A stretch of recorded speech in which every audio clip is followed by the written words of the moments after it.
Now, then, the Battle of Olustee, that brings me to my great-grandfather, Fleming Barry Walker, who fought in the Battle of Olustee. And this is his saber. It's a Confederate saber. It's made, and if you can, you're welcome to come up and look at it later on. In the hilt, you'll see that it was manufactured in Milledgeville, Georgia. Milledgeville Arsenal, Milledgeville, Georgia, 1863. Confederate States of America.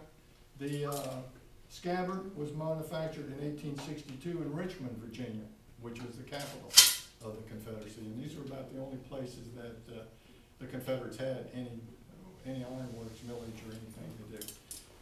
So, great-granddad Fleming Barry Walker, he was born in 1836, died in 1906. Interesting story because he fought the whole war. He went in, he enlisted in 1861. He was wounded at Olustee and Kennesaw Mountain.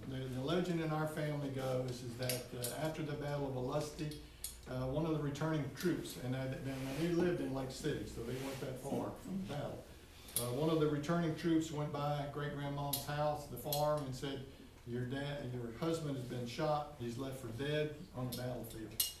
She hooked up the ox cart. Now this is after dark, because this thing went on all day long. She hooks up the ox cart, goes through the dark and enemy lines about 30 miles and picks up great-granddad off the battlefield, brings him back home, nurses him back to health. And he goes back in the war again after he gets nursed back to health. Fought all through the war. He was taken as a POW in December 1864 at Olustee, Tennessee. And he served as at the POW camp in Rock Island, Illinois.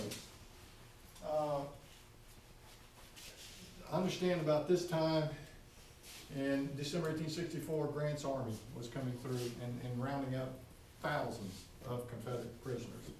And they sent them here. And this is a real interesting book.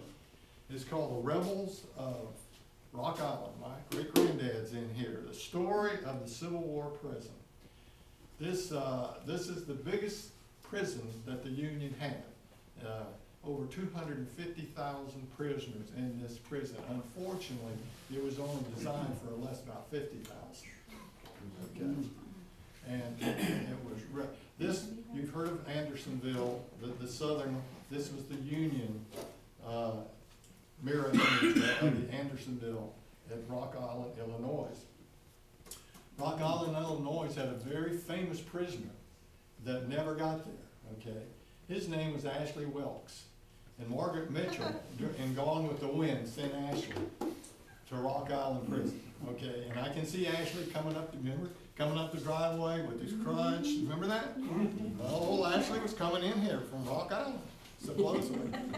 But he never made it. But he was there by far, their most famous prisoner. But it's a real, this is interesting too. You can see that, got some great photographs of the prisoners and everything there. But hard times, you're talking about hard times, because the Union was running out of food and everything else. These men got down to 500 calories a day, and most of it from the rats that they were eating. Oh. Right. Get the recipe. Yeah. That's Just fried it, tastes like chicken. He was released, my granddad was released from Rock Island on June 17th, 1865. The way you got released is that you had to take oath of allegiance to the United States of America.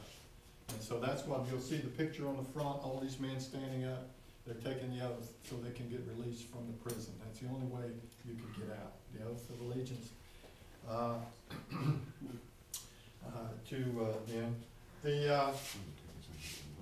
Just a real quick thing. This is my great-grandfather, and this is how he looked when he enlisted, 27 years old. And Fleming Barry Walker. And this is another picture that they were later on they're very proud of. This is the Confederate soldier, Fleming Barry, the little man here. They're all little people.